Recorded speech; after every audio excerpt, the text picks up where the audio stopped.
Hey, what's up? Welcome back to my channel. My name is Gabby and today I'm going to be filming my October wrap up. And I read 22 books in the month of October. Like, this is an all-time high for me. I've never read more than 20 books in a month. And clearly October just inspired something in me with reading. I just read so many books. Before we do jump into my October wrap up, I just wanted to tell you about the Book of the Month selections for the month of November, because Book of the Month is the sponsor of today's video. Book of the Month is a super popular and fast-growing online book service for readers. Their mission is to promote new and emerging authors to help readers discover books that they love. How this works is their team vets the hundreds of new releases that come out every month, and they pick the top 5 that they think their readers will be the most intrigued by. You get to choose one of 5 books every month. That's a list of brand new releases, sometimes even early releases. And Book of the Month is risk-free, because if you don't want any of those 5 selections, then no worries, because you can skip any month with no penalty. But I guarantee that you're not going to want to skip, because almost every single month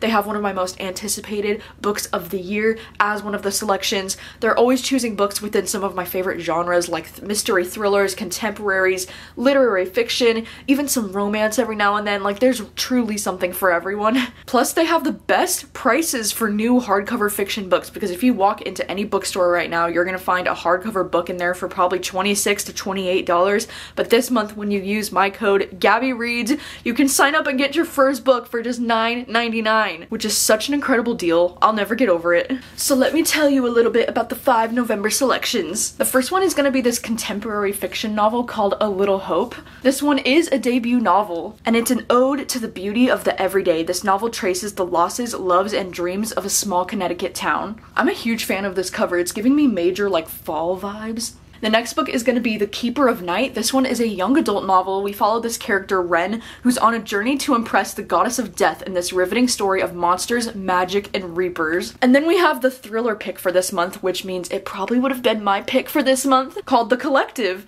And this one is a thriller that says hell hath no fury like a mother scorned in this propulsive story of rage, injustice, and the limits of revenge. I also love on the inside flap right here, it says, in this novel of psychological suspense that melds the driving narrative of Then She Was Gone with the breathtaking twist of The Chain.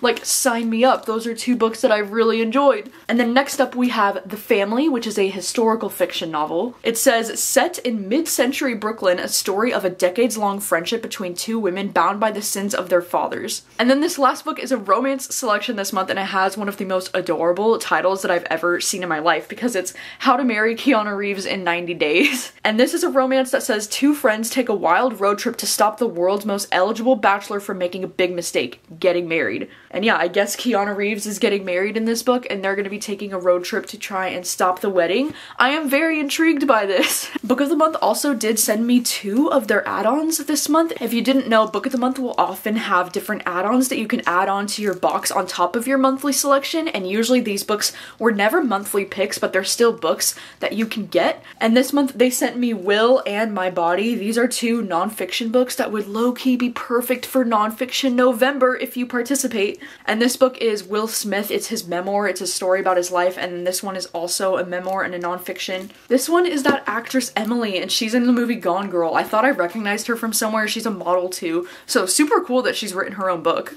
And look at this cover. I think this is so cool. Yeah, those are all the Book of the Month selections for the month of November, and thank you so much once again to Book of the Month for sponsoring today's video. And now, without further ado, let's jump into my October wrap-up. So as I said, in the month of October, I read 22 books, which is an all-time high for me, and that's not even including my DNF of that weekend. I actually read 200 pages of this book, so I feel like typically I would count this towards my reading goal, but I honestly don't have enough of an opinion on this book, even after reading 200 pages of it, to include it. But like, goddamn, with this one, it would have been 23, what the heck? But of those 22 books that I did read this month, I wanted to let you know that I listened to 18 of them as audiobooks, because as I've mentioned previously, when I have a lot going on in my life, I cannot focus on just reading the book. Like, I love listening to the audiobook, and the audiobook helps me get through, you know, it helps my brain stay focused on what I'm reading. I don't know what it is, but lately audiobooks have been my freaking savior. So yeah, 18 of them were audiobooks. That's crazy. I do use my library for audiobooks though, so in case you're wondering, I'm not like getting the physical copies and purchasing the audiobooks for all of these.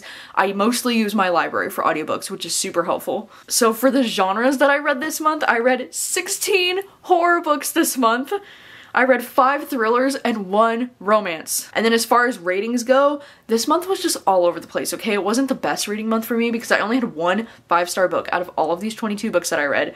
I had 8 4-star books, 6 3 stars, 5 2 stars, and 2 1 stars. Yes, it finally happened again. I rarely give out 1-star books, but it happened. All right, so let's just jump right in because 22 books is a lot and I don't want to be sitting here all day telling you about these books because honestly, most of them I have mentioned a lot in reading vlogs. I think I did like 4 reading vlogs this month, so there's quite a lot of videos of me already talking about these books, so I don't want to repeat myself too much. The first book that I read this month was The Girls Are Never Gone, and this one is a young adult thriller. We're actually following this main character who's diabetic and she's bisexual and she runs this like spooky podcast, which was really cool. What intrigued me most about it was that this book said it was The Conjuring meets Sadie, and that's what really intrigued me about this. I was like, okay, like what? That sounds so cool. And honestly, like I get the comparison to Sadie because of the whole podcast thing, but the Conjuring comparison I don't totally understand personally. And this book ended up being fine for me. I ended up rating it 3 stars. Like I really enjoyed the main character throughout this book. I enjoyed her dog. Like there's a lot of cute scenes with her dog in this book.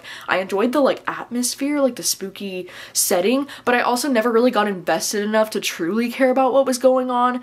I don't know, it was just like your average 3-star thriller for me. I enjoyed it fine. The next book I read this month was The Good House. This is the first book that I read for the first vlog that I did this month, which was reading your horror recommendations, which was once again a super fun reading vlog. In this book, we're following this woman named Angela, and right at the start of this novel, she deals with this really tragic situation with her son. And ever since this tragedy happened with her son, now this house may or may not be haunted, like something's going on with this house. And I struggle with calling this book horror for me. I feel like this feels more like a supernatural family drama, like slow burn kind of mystery story. And one thing I will say about this author, this is my first book from this author, and I think she's an incredible writer. She really knows how to like set up the scene and just make you feel like you're right there in it. But I also feel like she has the tendency to overwrite and add in so much extra detail that's just not really necessary because this book is long. It's like nearly 500 pages and there's just no need for it to be that long in my opinion.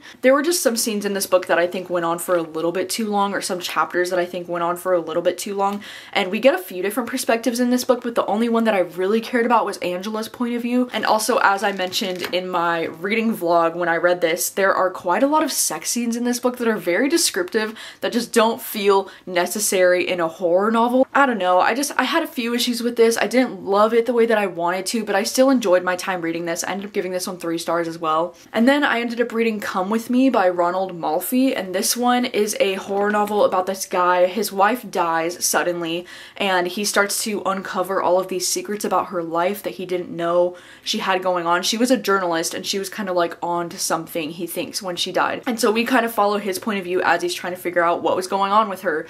And honestly, I thought this book was just so boring for the most part, and it didn't really feel like a horror novel to me, I'll be honest. Like there was maybe 1 or 2 moments that felt kind of like horror, but then the rest of it just kind of felt like this slow burn mystery, and I honestly just didn't care enough about these characters to care about the mystery, and I don't know, I ended up giving this one 2 stars. I don't really understand the hype with this one, to be honest. And then I read Tender is the Flesh, which this one is a horror dystopia novel that's about this man who works at this kind of like the slaughterhouse meat processing farm, and in this universe it's wild because all animals have developed this kind of virus where humans can no longer consume animals. So instead in this world they turn to eating humans, and like cannibalism is totally normalized. And this book has so many different discussions, like not just about, you know, cannibalism and veganism and animal cruelty and the way that we treat animals, but it also has a lot of different conversations about the way we treat people who are in poverty or immigrants or things like that. This book was just super impressive. I feel like this book definitely takes a turn around part 2, and it's such a short,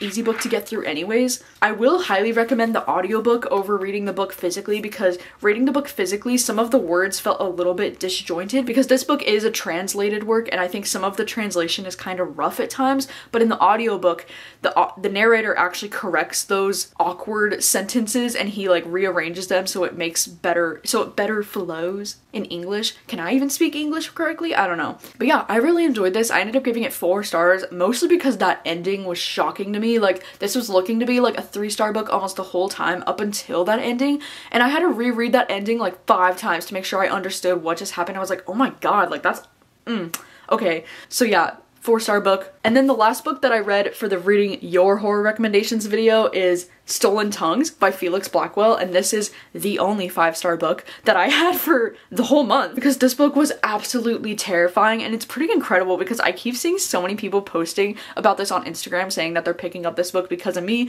and that's so freaking cool because I picked up this book because of you! This one follows this couple who are going to stay at this cabin that their parents own it, I think, and while they're there, there's just some spooky shit going on. Like, while they're at this cabin, they're pretty much snowed in, so they can't leave this cabin, but they keep thinking that they can hear stuff outside of the cabin. They can hear voices, they can hear like somebody's out there, they think they can see like shadow figures standing out there. And then in this book we follow this guy Felix and his fiance. She talks in her sleep, and so it's just like super freaking creepy. Like, there's just so many things that are creepy about this. I gave it 5 stars because I was absolutely terrified. Like, this is one of the only books that have ever made me sleep with the lights on. Like, no joke, I slept with the lights on. Alright, and then the next book I read after that reading vlog was A Head Full of Ghosts by Paul Tremblay. This is one that I've been wanting to read for literally forever, and the audiobook was available at my library, so I was like, alright, let's just give it a go. And this one is about this girl who, her family thinks that the daughter is possessed, basically, and so they decide to sign up for this reality TV show that's going to be like capturing the whole thing. This book was just fine. I don't know if I really understand the hype with this one personally. I thought it was just okay. I will admit the ending was actually pretty good. Like, the ending is something that I thought deserved it to be bumped up a little bit, so I ended up giving this one a 3.5 stars. But I don't know, I feel like Paul Tremblay might just be like a one-hit wonder with me for The Cabin at the End of the World. That seems to be the only book that I've really enjoyed from him, and then all of his other books have been mostly disappointing. But this one, I guess the thing that I loved the most about this book was the relationship between the two sisters, and like the whole, you know, fear of this girl being possessed and like what they are gonna do about the situation. I don't know, it was a quick read, it was fine. I don't really have anything more to say on it than that. And then the next book I read was Follow Me to Ground. This is the next book that I featured in the next reading vlog that I did shortly after that. And this one is a fantasy horror novel. It is fairly short. It's like less than 200 pages, or almost exactly 200 pages. And this one is absolutely fascinating. I struggle with how to even talk about this book because I don't really know how to even explain what I loved so much about it, but we're just following this young woman and her dad, and this young woman has this lover that her dad doesn't approve of. But this girl and her dad, they're not exactly human. They have these like magical abilities, but it's never really specified like what they are, but they just help heal people in the town. Like, that's kind of what they're known for. If people are experiencing like bad things, they'll come to them and then they can heal them. And it's just really interesting and really ambiguous and like just really ominous, and I don't know, I loved this. I freaking loved it. I thought the writing of this book was just so interesting. It was such a choice, but it was just so well done. So yeah, I don't even know how to explain my love for this book because this sounds like it would be everything that I wouldn't like, but I just really enjoyed this one. I ended up giving it 4 out of 5 stars. I was debating 4.5 for a while, but I think it's more like 4. I feel comfortable at 4 stars. It was just so fascinating, and I honestly, like, even though it's only 200 pages long, I could have spent another 100 pages in this world and I would not have been mad about it. And then I read Pearl by Josh Malerman. This is one of the most unique horror novels that I think I've ever read, because in this book we're following this pig named Pearl who is basically like manipulating people's minds, because like right at the start of this book we're following this young boy who goes into this farm where Pearl is, and he slaughters this other pig and just like completely decapitates this other pig, and the family's like, why would you do this? And he's like, because Pearl told me to. And so in this book we follow all of these people as they're being completely brainwashed by this pig Pearl, and it's just very creepy and very weird. I don't know why, like, the idea of a pig being able to control human beings is just like really creepy to me. Like, any animal being able to control people is just, it's creepy. And the way that this pig is described is genuinely creepy as well. We also do get the perspective of the pig Pearl in this book. It's just very strange, very unique. I will say though, like, the second half of this book definitely drags quite a bit for me, and so that's why I ended up giving it 4 stars. But otherwise, I really enjoyed this one, and I was super impressed because Josh Malerman is always hit or miss for me, but this one was mostly a win. Like, I enjoyed my time reading this. I also read the X Hex this month. This is the only romance novel that I read in the month of October, and it's so fitting for October because this is actually a romance that follows witches. So in this book, we're following this woman who's a witch, and 9 years ago, she cast a spell that's like a curse on her ex-boyfriend for breaking up with her because she was salty. And now, 9 years later, the boyfriend is coming back to the town because his family, like, I don't know if they like own the town, but they have like a huge influence on the town, and he's coming back during their like little Halloween festival thing that they do in the town. I was pretty obsessed with the town in this book. I thought they were so cute and how much they loved Halloween. It was just so great, and this is like the perfect October read, I will say. But unfortunately, I ended up giving this book 3 stars. Like, I didn't love it, and I think the thing is that the romance in this book, I just wasn't on board with it. I just didn't feel their chemistry, and it just felt very forced, and I don't know. The romance wasn't great, but everything else about this book was very, you know, fall vibes. It was very like Halloween feels. I'm glad that I read this book in the month of October. I think it is the perfect October read, but also would I ever read or think about this book again? No.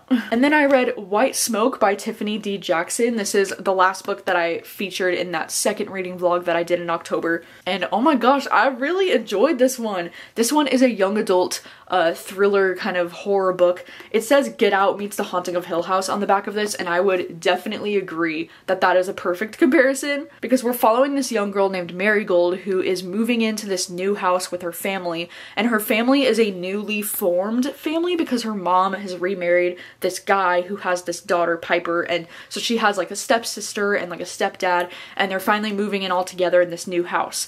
But this house might be haunted because there's just something going on in this house. The realtor tells them like, oh, don't go in the basement because that's off limits, and like, you know, lock your doors at night and like all this shit, like creepy. And this book has the most creepy vibe in the sense that somebody's watching you while you're sleeping kind of vibes. That's featured in here quite a lot, and that is truly terrifying to me. I was listening to this audiobook and I was in my room and I was debating whether or not I wanted to shut the lights off and like listen to it in the dark because I was getting so creeped out. I was like, I don't know if I can listen to this in the dark right now. And that's how you know they did a job well done. Tiffany D. Jackson, amazing. She's genuinely becoming one of my favorites because I've pretty much enjoyed every single thing that I've read from her so far, and I was super impressed with this book as well. I will say my biggest complaint with this book is the ending. I just wish the ending was a little bit longer. It just felt very like abrupt that it ended there, but also there were other parts of the ending that I felt were dragging out quite a bit. So the ending of this book wasn't my favorite, like the last 50 pages or so, but nonetheless, I still gave this 4 stars. I had so much fun. And then I ended up reading the thriller The Wife Stalker by Liv Constantine. This is one that I ended up listening to on audio, and this thriller was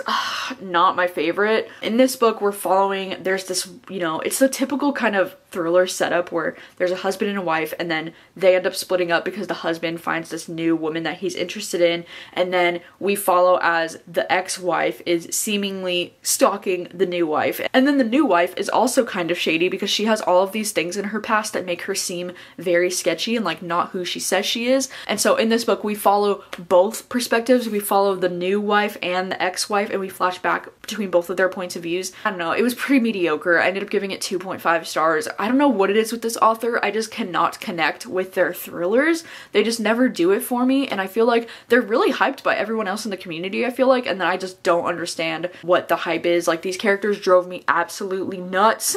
They were just so frustrating to listen to. I listened to this one on audio and I was just like, I debated shutting this off and DNFing it so many times, but I didn't. I pushed through. I will admit, the twist at the end, I didn't see it coming. Is it a good twist? Sure. I don't know. It was just like, it wasn't worth the whole reading experience for me just to get to that twist. Like, I didn't think it was that great of a twist. It was just, it was fine. I didn't see it coming.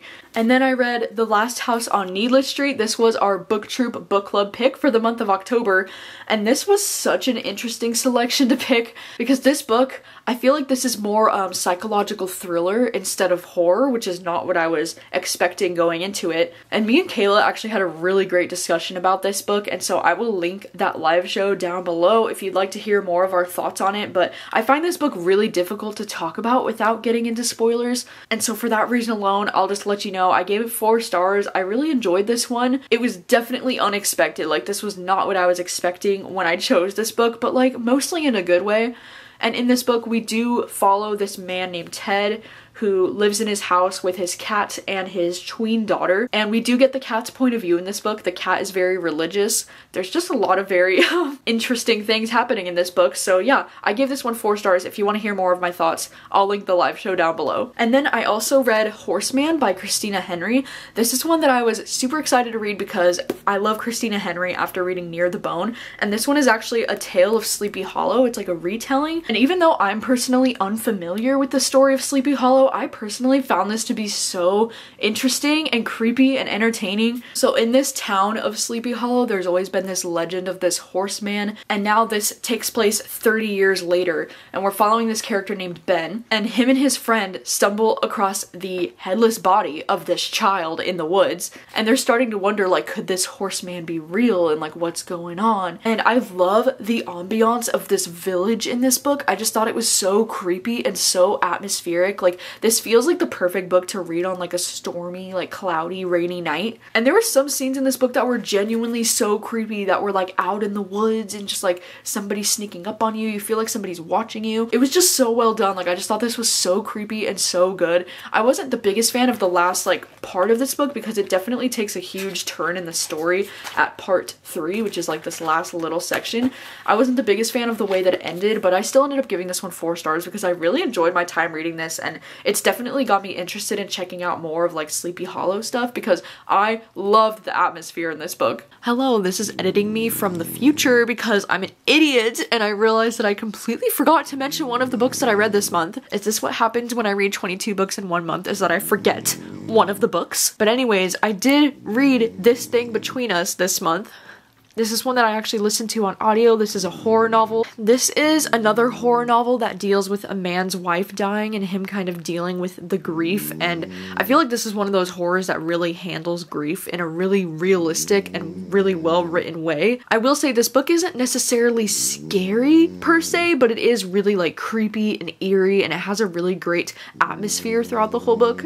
I ended up giving this 4 stars because I will admit the ending of this book kind of went a little bit over my head. Like, I don't know if I fully understood what even happened at the end of this book, but regardless, this was a really short, quick, and easy read, and I'm really looking forward to checking out more of this author's stuff in the future. His writing style is so interesting and really unique, and I really enjoyed it. And I'm sorry if you can hear Tank snoring because he's sitting right next to me. Now, on with the rest of the wrap-up. Alright, next up, I read Such a Quiet Place by Megan Miranda. This one's actually a thriller novel. I found this ARC at my local bookstore, and then I was able to get my hands on the audiobook from my library. And this is one that I was pretty excited about because I've never read anything from Megan Miranda, actually. This was my first one, and I'm sad to say that this ended up being pretty disappointing for me because I just didn't really care about these characters. I feel like there were so many characters in this book, and it was kind of hard to follow because of that. And then also, I just didn't really care about them or like what was going on in the story because we're following this town is called Hollow's Edge. These two people, Brandon and Fiona, got murdered. Now this woman, Ruby Fletcher, after a year and a half, she's back in the town. Now they're trying to figure out, you know, like what really happened on the night of the murders and like what is actually going on. I don't know, I just didn't really care about this book. It was just kind of like long and tedious and boring to read. I ended up giving this one 2 stars, and I don't know if it's just like Megan Miranda's writing style that I don't connect with, or if it was just this book specifically. If you've read more from Megan Miranda, I'd love to know what you think of her other books, and if you think I'd enjoy any of her other stuff, because this book just did not work for me. I thought it was so boring. And then I read The Haunting of Hill House, which I'm so excited that I finally read this, because this book was first published in 1959, and I don't know why I was expecting not to like this, not only because it's a classic, which I usually find classics to be pretty boring, but also because The Haunting of Hill House TV show is one of my all-time favorite TV shows, and a lot of people were telling me that this book is so different from the shows that they don't think I would like this book as much. But I'm genuinely surprised to let you know that I actually did enjoy this book a lot. In this book, we're following this doctor named Dr. Montague, and he's inviting these people to the Hill House to try and find solid evidence of a haunting there. And so he's inviting them to stay there a couple nights with him, and they're gonna try to figure out if there's actually some paranormal activity happening. And I just thought that this was so entertaining. I really enjoyed all of the characters in this book. I thought they were so fleshed out, and I don't know if that's because I was already kind of familiar with the characters because of the TV show, even though they did feel very different as characters from the characters in the show and then the characters in this book. I mean, there were some similarities, but they did feel quite different. But I don't know, I enjoyed the characters as like their own separate thing in this book. I enjoyed this book for what it was. Like, I don't think it's as good as the Hill House TV show. I do think the TV show is the best thing on this earth, but this book was pretty good for what it was. Like, I really loved the ambiance of this like haunted house. Some of the scenes were just so spooky and so well done.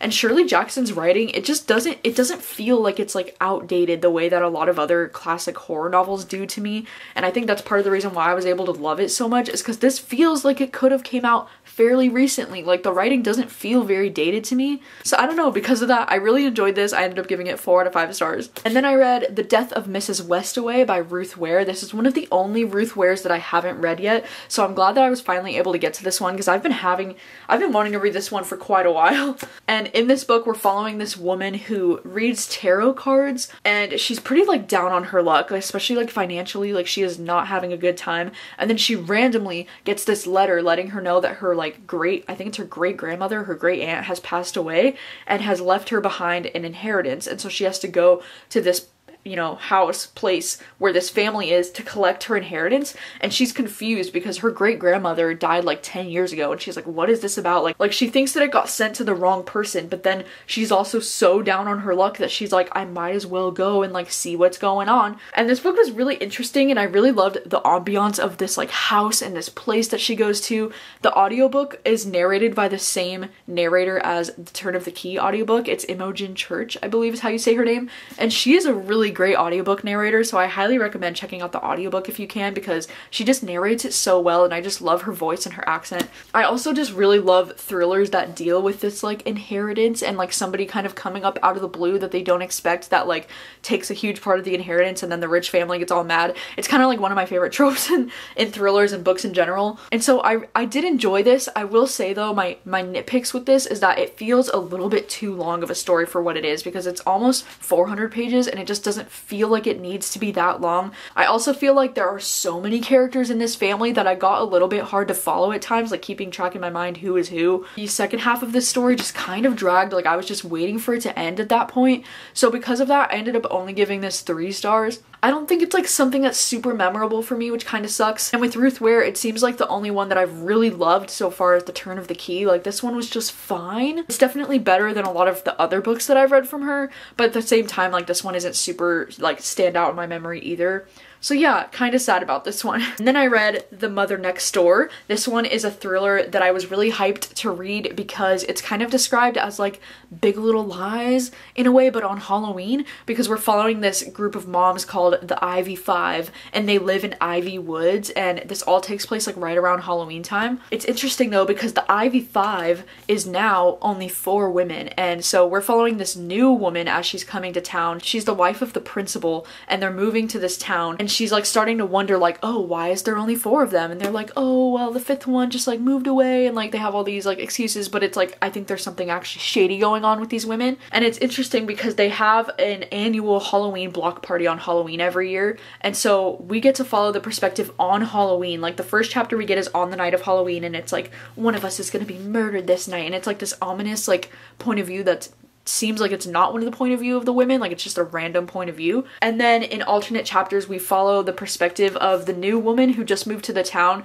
and also the queen bee of this like Ivy Moms group. We follow both of them like weeks before Halloween leading up to that night. And this book, it sounded like everything that I would want in a thriller, but unfortunately it ended up being just okay for me. I feel like the main reason why I didn't end up enjoying this one as much is because the characters didn't really feel like real to me. They just felt kind of like stereotypical like cardboard cutout characters. Like, they never really felt very fleshed out. I also just feel like I've read a thriller like this before again and again. It doesn't really feel like anything new to me, but the thing that I did love reading about this in October is the fact that Halloween is such a huge part of this story, and so that's what made this book special and why I still ended up enjoying it, because the Halloween vibes, like the way this town just like loves Halloween and all the like mentions of Halloween and like playing their spooky playlist, and like it was just very fun and very perfect to read in the month of October. But regardless, it was still like a 3-star thriller for me. It was just fine. Like, there was nothing super super shocking or surprising about the plot. And then I ended up reading Carrie by Stephen King, which if you watched, I included this in a reading vlog that I did. I'll have it linked down below.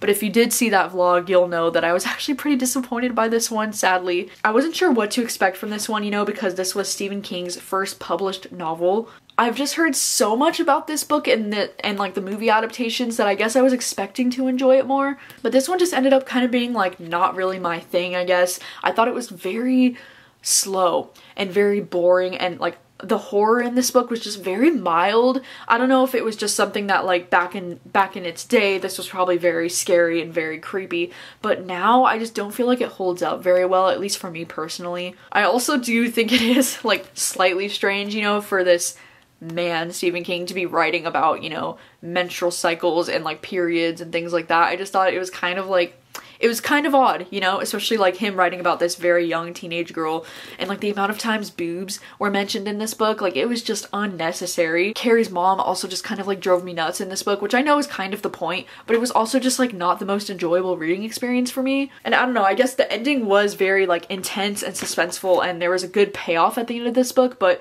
for the most part, it was not a fun reading experience for me. I ended up giving this one 2 stars. And then the last 3 books that I read this month were all books that I read for Camp Weekend Ween. The first one was Cackle by Rachel Harrison. This one is I think this is considered horror. It's about this woman who has recently dealt with this breakup. Like her and her boyfriend of like 10 years have recently broken up. And so she's gonna be moving from Manhattan, New York up to this like sleepy village town that's like couple miles away, and there she meets this woman who is very like mysterious, and she doesn't really understand like what's going on with her, but she quickly becomes close friends with her. And this woman owns this like mansion in the middle of the woods, and she seems very wealthy. I kind of love this trope in books where our main character meets this like random person who seems very like mysterious and wealthy and like well known in the town. Like I don't know, I kind of love that trope. So for that reason alone, I was really enjoying this one.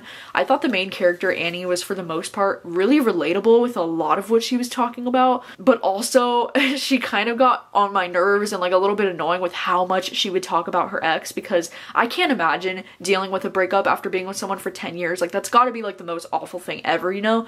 But also at the same time, like literally 80 to 90% of the way through this book, she's still talking about how it's so hard for her to like live her life without him, and like how she wants to reach out to him but she shouldn't, and like it was just very repetitive in that sense. But I will say there were some scenes in this book in regards to spiders that were truly so scary. Like if spiders like scare you, I might steer clear of this one, because holy shit. There was like a few moments I could think of in this book that were truly terrifying that involved spiders, so yikes. Yeah, you've been warned. But yeah, I loved so many aspects of this book, but then it also just got so repetitive at times, which was frustrating because I just wanted the story to move forward. It was like once we got a third of the way through the book, things just started happening again and again, and there was no like moving forward in the plot. It just kind of stayed in the one spot and just repeated the same things over and over again. So for that reason, I ended up giving this one 3 stars. It's not a new favorite, but it sucks because it probably could have been. And then I read the book You Should Have Left, and honestly, I should have DNF'd. You see what I did there?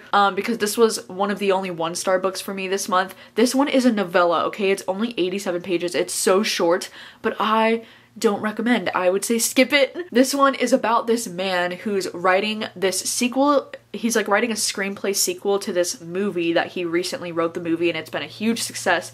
And so he needs the peace and quiet of somewhere new. So he rents this Airbnb, like this cabin with his family, and he's going to be going there so he can finish writing his screenplay. And it's very, you know, The Shining vibes, because it's like he's going to write this. He needs the peace and quiet and the isolation. But no, it's like, it's so, this book is so incredibly boring. We do get the actual screenplay that he's writing in this book, and it's just so boring. Like I don't freaking care about these characters or the screenplay. And also this main character, he's writing the screenplay, and he also doesn't seem to care about the screenplay because he just seems so uninspired. This whole book just feels so uninspired. I was actually buddy reading this with my friend Mike, and we were both just like roasting it, going back and forth, talking about how boring it is, talking about how disjointed the writing feels, because this one is a translated work, and I don't know if something just got lost in the translation with this, but it just doesn't flow and it doesn't make any sense. And there will literally be moments where the sentence will just stop mid-sentence and then start the next paragraph, and it's just like, what am I reading right now? It was really frustrating. It was really boring. Even though it was only 87 pages, I wanted to DNF this like 5 times. I just do not recommend. It was 1 star because I don't have anything positive to say about it, which is sad. And then the last book that I read this month, Nothing But Blackened Teeth, was also a 1 star. It sucks because I wanted to love this one so bad, and like my camp weekend ween just went down the drain with 2 1 stars back to back. This is one that I was super excited about because it features this haunted house in Japan. These characters in this book, it's a group of friends. They literally rent out this haunted mansion for their friend's wedding. Like, it sounds like the most cool premise in the world, but the execution is just, it's so bad. For the first 50 pages of this book, we just deal with this group of friends, you know, talking about how like they've all slept with each other and how they're like so salty towards each other, and they're just like, oh my god, like you slept with them though, but like fuck you, like what are you doing? Ridiculous like high school type of banter bullshit for the first 50 pages. And then once the creepy stuff finally starts happening though, it's like, it's creepy, but also these characters are absolutely, oh my god, they drove me nuts. I felt like I was losing brain cells when I was reading this because of how ridiculous they were acting. And I will say the ending was like, there was some really like graphic, disturbing scenes at the very end of this book, but despite that, like there was nothing about this book that I really enjoyed. These characters really ruined it for me. Like I was just so irritated with them the whole freaking time. And even though this is another freaking like really short book, it's only like 120 pages, I do not recommend this one. Unfortunately, it was just 1 star for me. I did not enjoy this. Like there was nothing about this that I was like, yay. So yeah, that's truly unfortunate because I bought this book at full price for $20, just this tiny.